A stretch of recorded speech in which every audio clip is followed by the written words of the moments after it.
Okay, so today we're going to continue our guided reading lesson that we started the other day. And we are reading Ready, Freddy, Homework Castles by Abby Klein. Can anybody remember what happened during the first chapter?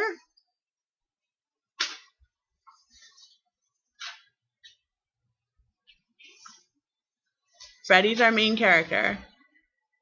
Freddy can't think of an animal. For what? What's he doing for an animal? A nocturnal animal. So Freddy needs to figure out a nocturnal animal because Miss Wishy assigned them a project where they have to do a presentation, right? Mm-hmm. Very good. So 2 of the vocabulary words that we learned last time are up here. We have nocturnal. Who can remember what nocturnal means? They're up at night and sleep during the day. Perfect. So what's diurnal? I don't know. That's like us. Diurnal is like us. Like So awake in the daytime. that's right. Diurnal, I can remind you the definition of diurnal. And the dictionary tells us that diurnal means recurring every day or having a daily cycle or occurring in the daytime. So nocturnal is the opposite. So when you think of a nocturnal animal? Not a bunny. Not a bunny. Max did tell us that, didn't he? A bat. A bat. Perfect. Good job. So today we're going to read chapter 2 together, and we're going to learn some new vocabulary words. But before we can read it, we need to be introduced to our vocabulary words. So we have sleepover. Does anybody know what sleepover might be? We'll have to find out. And nocturnal adventure. That's another hard one. But we know nocturnal means at night. I wonder. And fraidy cat. You ever heard fraidy cat before? That's cat. So we're going to read about that. So I decided this time to put the definition on the board for 2 of our words because I remember last time we really had a hard time too. So sleepover is an occasion of spending the night away from home.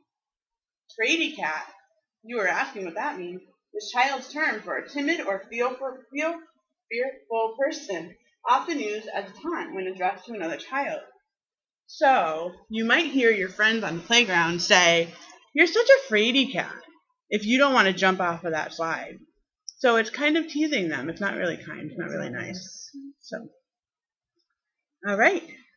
So we are going to read chapter 2 together. No, I'm sorry. We're not going to read chapter 2 together yet. First, I need to do the word. So for sleepover, I'm going to tell you a 7-step strategy that we use to help remember new words. So when I say the word, I want you to say the word. So say sleepover. Sleepover. Good job. Say sleepover. Sleepover. Nice. One more time. Say sleepover. Sleepover. Good job. Can you turn your books to page 23?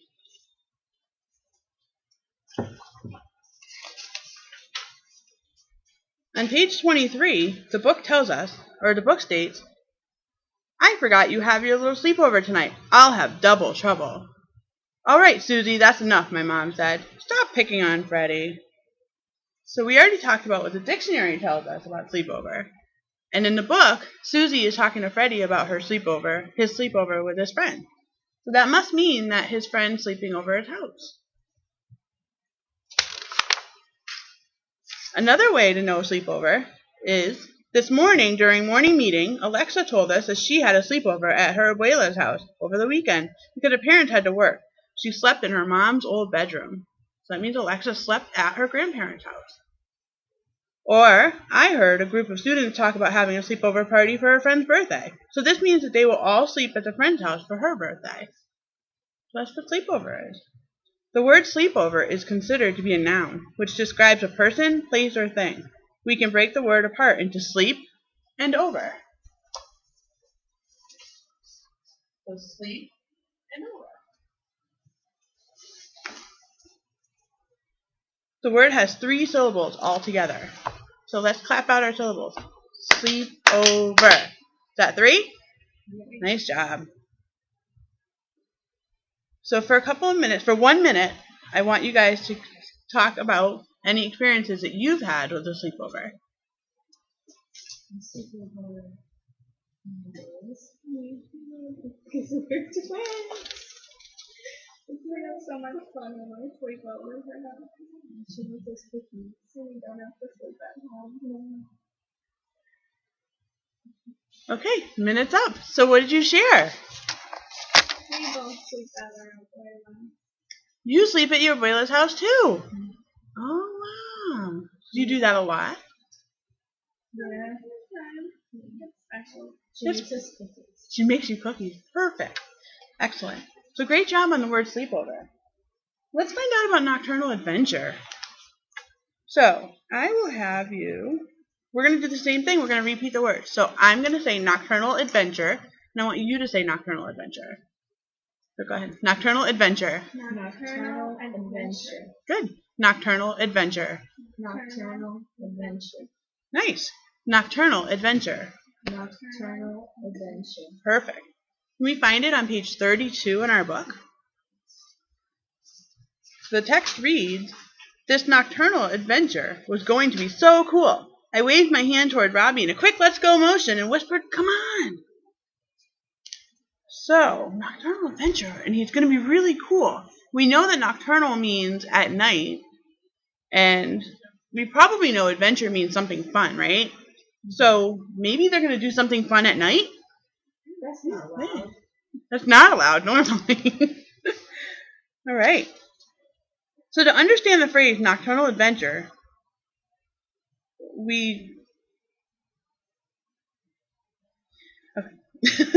so the dictionary states that nocturnal means relating to or occurring in the night, active at night. And then the dictionary says that adventure is a noun, means an unusual and exciting, typically hazardous experience or activity. And as a verb, means to engage in hazardous and exciting activity, especially the exploration of unknown territory. So certainly not allowed. Or could be allowed, but dangerous. So thinking about it in context for us, it would be, so we learn that nocturnal animals are animals that sleep during the day and are awake in the evening. If we were to go on a nocturnal adventure like Robbie and Freddie, then we would stay awake late at night and do something new and exciting. Or I think it'd be exciting to have a nocturnal adventure on the 4th of July where we could stay up late at night and catch fireflies. So nocturnal is an adjective, and it has 3 syllables, just like our other words. So ready? Nocturnal. An adventure is based on a Latin word meaning about to happen. So just like we did with sleepover, I want you to take a minute and talk to your partner about a time that you might have had a nocturnal adventure or of something you think would be really fun to do for a nocturnal adventure. Next time we sleep over at a forest, We should find nocturnal animals. we do anything.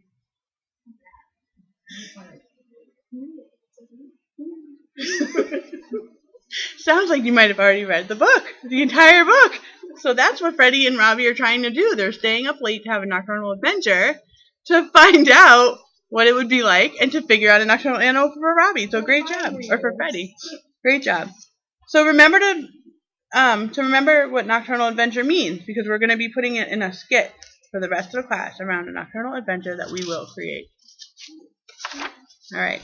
So the last word we're going to learn about is fraidy cat. Fraidy cat. So, just like we did with the other 2 words, I'm going to say it and you're going to repeat it. So say fraidy cat. Fraidy cat. Say fraidy cat. Fraidy cat. Say fraidy cat. Fraidy cat. Nice job. Very good. We can find the word fraidy cat on page 29. And this is where the book says, "Where's your sense of adventure? Why are you being such a fraidy cat?" "I'm not a fraidy cat." "Well, you're sure acting like one." The dictionary tells us that fraidy cat is a child's term for a timid or fearful person, often used as a taunt when addressed to another child. Like we already explored, right? So when I was a little girl, my brother called me a fraidy cat because I was scared to jump off the diving board into the pool. And when I was in college, I was acting like a fraidy cat before it was my turn to read my speech. I was so scared to read in front of my class. So I was really nervous or timid about doing these things. Kind of like today. So fraidy cat is a noun describing a person. The idiom has 3 syllables total. Ready? Fraidy cat. So even though it's 2 words, There's still 3 syllables, just like in the other words. So, fraidy cat.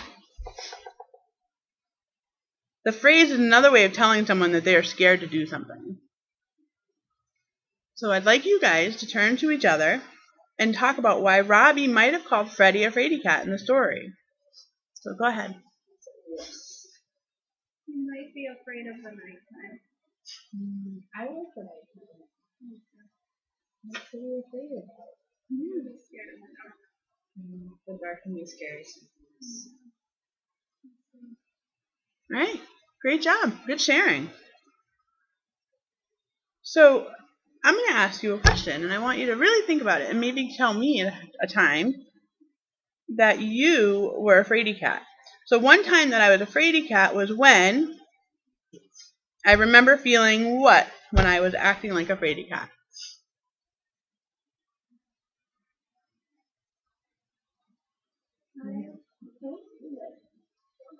I was a fraidy cat on the first day of school, and I was scared to go to school. Great example. Nice sharing.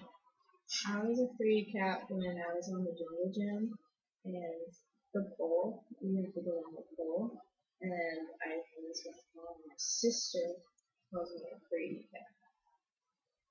Very good sharing. And I bet that didn't make you feel so good, did it? So, very good. Very good. All right, great job. So now we're going to read the chapters together, and then we will do our activity after.